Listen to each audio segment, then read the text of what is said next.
그래서 제가 그 이재명 대표를 지지한 이유는요. 이런 지금 한국의 경제 상황에 대해서 한국 경제 상황을 제대로 이해하는 정치인이 없어요. 첫째는요. 여야를 떠나가지고 정치인이 없습니다. 한국 경제는 지금 뭐냐면 현 상황도 굉장히 위험하지만은 미래도 굉장히 지금 그러니까 우리가 우리가 미래도 지금 아득하게 되는 아득한 상황이거든요. 근데 여기에 대해서 이해도가 일단 없고요. 제가 국회의원들 정치인들 많이 만나보고 그랬지만 없고요. 첫째는요. 없고요. 예? 경제 통일하는 사람들도 제가 볼 때는 제대로 이해 못하고 있고요. 둘째는 뭐냐면요. 둘째는 그 이해도가 없다 보니까는 여기에 대한 대책도 없는 거예요. 그러다 보니까 대부분 정치인이 집권을 하면요. 여야를 떠나서 누가 집권해도 한국 경제는 더 나빠질 상황이 될 수밖에 없습니다. 이거를 경제 전문가 그리고 대학 선생으로서 이걸 그냥 방치할 수는 없잖아요. 예? 그래서 그나마 보니까 그 속에서 지금 상황을 이걸 정확하게 이해하고 현 상황에 그러니까는 방향을 바꿀 수 있는 유일한 정치인이 이재명 대표인 거예요. 그래서 제가 이재명 대표를 지지를 한 겁니다. 그렇지 않으면은 이재명 대표가 돼도 바뀔 게 없으면은 저 지지 안 합니다. 지지 안 해요. 왜요? 제가 수십 년간 저도 어쨌든 간에 선생으로서 소위 말해서 그 명예를 하나 보고서 여태까 살아왔는데 예? 제자들한테 그러니까 제가 얼굴을 어떻게 들겠어요, 제가요. 그냥 뭐 정치들한테 줄이나 서는 그런 선생으로 만약 보인다면요. 어떻게 제가 얼굴을 들고 살겠습니까? 예? 저는 그런 짓은 못해요. 제 성격상이요. 그걸 어떻게 바꿔요? 제가 수십 년간 축적한 제 이미지를요. 예? 그거 뭐 국회의원 장관 하는 게 뭐가 대단한 거라고 그거 가지고 바꿉니까? 예? 저기 김행이나 이런 사람들 보게 되니까 그거 아주 목을 걸던데 아주 그냥 그거 하고 싶어. 그래봤자 결국은요. 묘비명에는 한 줄로 들어가는 거예요. 예? 근데 국민 누가 그 사람을 기억합니까? 예? 기억을 해요. 아무 의미가 없는 거거든요. 제가 볼 때는요. 다 부질없는 짓이고. 예? 그런데 이제 저는 이제 뭐냐면은 우리들 자녀들하고 학생들이 그러니까 지금 지금 이런 상황 속에서 지금 그러니까 계속해서 살아가야 되잖아요. 근데 이거를 어떻게 방치합니까? 선생으로서요. 제가 정치 얘기를 하는 이유가 바로 그래서 그러는 거예요. 제가 볼 땐 정치인 중에서 이재명 대표가 가장 잘 이해를 하고 있고요. 그리고 거기에 대한 그러니까 대안을 이거 방향을 항로를 바꿔야 되잖아요. 근데 나머지 정치인들이 되게 되면요. 대부분 정치인들이 돼봤자 지금 상황이 더 악화되면 악화되지 개선시킬 수 있을 만한 사람 제가 제 목숨을 내놓고 제가 얘기를 하는데요. 예? 없어요. 대안을 제시하는 정치인이 없어요. 민주당에서는 지금 현재 국회는 아니지만은 추미애 그 전 장관이 그나마 이재명 대표 다음으로 제가 볼 때는 좀 여기에 대한 그러니까 좀 이해라든가 의지가 좀 있으신 분이시고 나머지는 대부분 정치인들은 이해 자체가 지금 부족해요. 이해 자체가 부족해요. 그러다 보니까 제가 이 선택을 못 하는 거예요. 예? 제가 정치 얘기를 할 수밖에 없는 이유는 지금 상황이 녹록치가 않다는 얘기입니다. 상황이 녹록치가 않아. 지금 첫째는 우리가 윤석열이라는 대한민국 이라는 배에 이 선장을 그러니까 우리가 잘못 뽑은 것을 엄청나게 지금 우리가 비용을 지불하고 있는 거예요. 빨리 끌어내려야지요. 선장을 바꿔서 빨리 그러니까 항로를 바꿔야 되는 거예요. 둘째는 뭐냐면은 우리가 이제 그다음에 지금 우리한테 남겨진 과제들을 이걸 돌파를 해야 되잖아요. 돌파를 해야 되잖아요. 그렇죠? 돌파라는 게 결국 뭐겠어요? 예? 가계부채 부동산 문제 이거 어차피 그러니까 이거를 해결을 해야 되고요. 예? 그러면서 뭐냐면은 이 불평등, 특히 자산 불평등, 이 미국을 지금 쫓아가고 앉았거든요. 예? 전 세계에서 가장 심한 게 미국인데 예, 선진국가 중에서 주요 국가 중에서 미국을 거의 쫓아가고 앉았거든요. 더 어떻게 보면 악성이에요. 미국은 주식 중심으로 자산이 돼 있지만 우리는 부동산 중심이라고 제가 그동안 통계 수치 엄청 보여드렸잖아요. 예? 그렇죠? 거기다가 뭐냐면은 우리나라는 미래가 안 보여. 혁신이 안 일어나니까요. 예? 저기 이 특권층 카르텔들은 주로 재벌 기업들한테만 밀어주고 있죠. 근데 그래가지고는 혁신 못 일어납니다. 삼성전자 봤잖아요. 예? 혁신이라는 게 뭐예요? 새로운 시도가 일어나야 돼요. 그래서 이 불평등과 소득이라든가 자산 불평등 문제뿐만 아니라 혁신을 가하기 위해서는 이 국민의 기본권, 소득과 금융에 대한 기본권, 주택에 대한 기본권은 당연한 거고요. 소득과 금융에 대한 기본권이 이게 그러니까는 그 확립되지 않으면요, 대한민국은 어느 정치인이 돼도 지금보다 더 악화됩니다. 그래서 제가 그랬잖아요, 지난번에. 이재명 대표가 이거를 그러니까 추진 안 하면은 저 지지 철회한다고. 그리고 거기다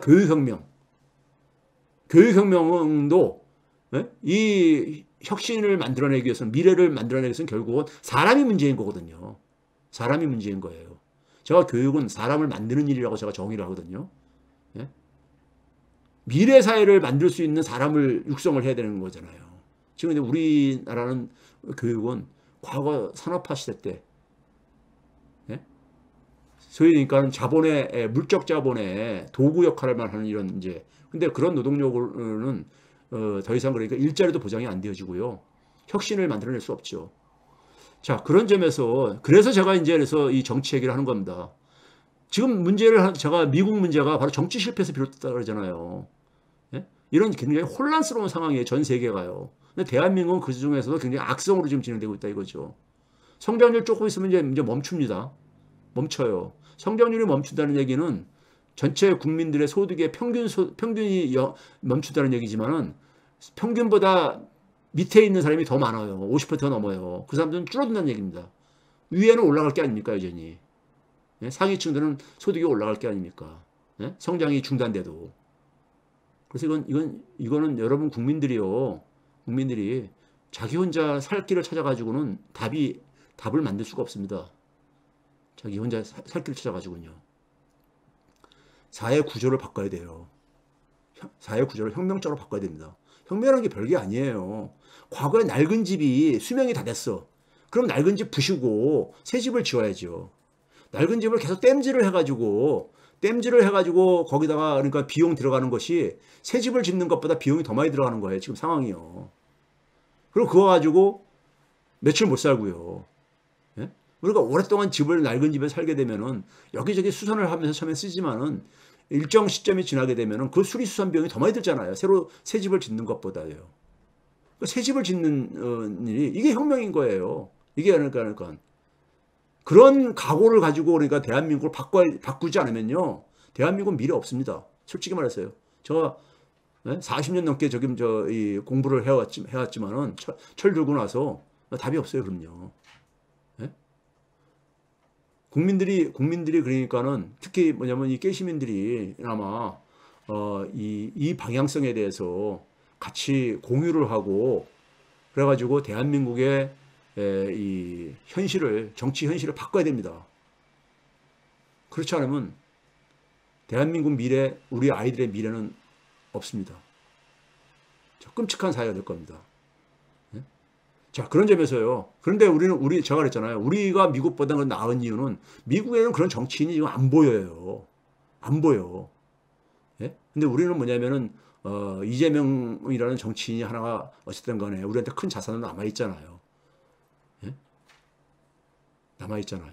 그래서, 저는 그나마, 이 가능성을 보고, 가능성이 있으면은 최선을 다해야죠. 가능성이 있는데도 그걸 외면하게 되면 그거는 비겁한 거죠. 힘들다고 해서 포기하면 비겁한 거죠. 더군다나 선생으로서 학생들을 가르치는 선생 입장에서 그걸 포기할 수가 없잖아요. 예? 또 제 아이들의 또 이제 이 아버지로서도 포기할 수가 없는 거고요. 그런 점에서 우리한테는 그래도 희망이 있습니다. 희망이 있어요. 희망이 있기 때문에 그런 점에서 여러분들 같이 힘을 내주시고요. 같이 절대 포기하지 마시고 같이 우리가 새로운 세상을 저는 그것이 결국은 그 억강부양 대당 세상에 우리가 뭐 전통사회에서부터 계속해서 얘기했던 거 아닙니까? 우리 민중들이요. 그 세상에 결국은 방향하고 일치하는 거예요. 일치하는 겁니다. 그러다 보니까는 저 변방의 정치인이 그렇게 갑자기 전국적인 정치인으로 성장을 할 수 있었던 거예요. 시대가 요구하는 거, 국민이 요구하는 걸 정확하게 짚어내줘야 돼, 정치인은요. 용기를 가지고요. 기득권층과 특권층의 저항이 당연히 따르지요. 그럼에도 불구하고 국민이 살 길을 제시를 해줘야 돼. 그러니까 그 변방에 저기 성남시 시장 했던 사람이 전국적인 그러니까는 이렇게 그 지도자로 클 수가 있었던 거예요. 정치인은 그래야 되는 겁니다. 정치인은 그런 용기가 필요한 거예요. 네? 자, 오늘 방송도 이 정도로 마쳐야 되겠습니다. 이 정도로 하려면 벌써 2시간이 조금 넘어버렸네요. 미국 국채 문제에서 시작을 해가지고 한국 상황까지, 일본은 그러니까 이제 곁다리로 이제 조금 이제 멘트를 한 거고요. 이게 분리가 되어 있는 게 아닙니다. 국제 금융시장은 다 연결되어 있거든요. 그러니까 미 국채에 대해서 오늘 이제 확실하게 이제 좀 그 구조가 이해가 됐으면 합니다. 아까 중간에 보니까 어렵다고 하시는 분들이 있는데, 채권을 이게 수익률 나오고 이렇게 가면 좀 이제 불편하죠. 불편하신 분들이 있죠. 제가 그래서 늘 얘기했지만 수익률하고 채권 가격은 반대되는 얘기다. 반대. 채권 수익률이, 지금 수익률이라는 게 결국 채권을 발행할 때 사용되는 금리인데요. 채권 금리가 올라간다는 얘기는 채권 가격이 하락하는데, 지금 채권이 폭락하고 있는데, 특히 미국채, 미국 정부가 발행한 채권이라는 것은 세계에서 가장, 그러니까 우리가 신용도가 높은 안전자산으로 취급하는 거란 말이에요. 그 안전자산이 지금 흔들리는 겁니다. 안전자산은 그러니까 흔들리지면 안 되거든요. 한 집안에서도 기둥이 흔들리면 안 되잖아요. 한 집도요. 집이 붕괴되잖아요. 그런 겁니다. 그래서 이게 의미가 굉장히 강한 거예요. 이거 가볍게 보면 안 됩니다. 네? 미국채 지금 이게 지금 이렇게 가격이 폭락하는 걸 이거 가볍게 보면 안 돼요, 여러분들이요. 네? 우리 실생활하고 이게 무관한 거 아닙니다, 절대로요. 한국 경제에 그래서 지금 제가 그러잖아요. 돌려막기가 지금 이게 한계 상황에 도달한 이유가 이거 때문에 그런 거예요, 지금요. 미국이, 그러니까 미국채 가격이 안정이 됐으면요, 한국의 이 돌려막기도 또 시간을 벌 수 있었던 거예요. 근데 그걸 불가능하게 만들고 있는 거예요, 지금요. 이거를 금융당국이 아는 사람도 일부 있겠지만, 아는 사람도 그냥 침묵 지키고 있는 거죠. 다 자기 혼자 자기 앞길만 챙기고. 한국은행 부총재라는 사람이 수사의 소리나 하고 앉아있으니 참 진짜 우리나라 엘리트들한테 우리나라 엘리트들이 얼마나 죄를 짓고 있는지, 저는 역사에 죄를 짓고 있는지 참 진짜 저렇게 하면 안 되거든요. 저러면 안 되는 겁니다. 그래서 굉장히 대한민국 사회로부터 혜택을 본 사람들이잖아요. 그 엘리트들은 저러면 안 됩니다. 사회에 대해서 그러니까는 자기가 갚아야 되는 겁니다. 그 많은, 그러니까 저 사회로부터 입은 혜택에 대해서 갚아야 되는 거예요.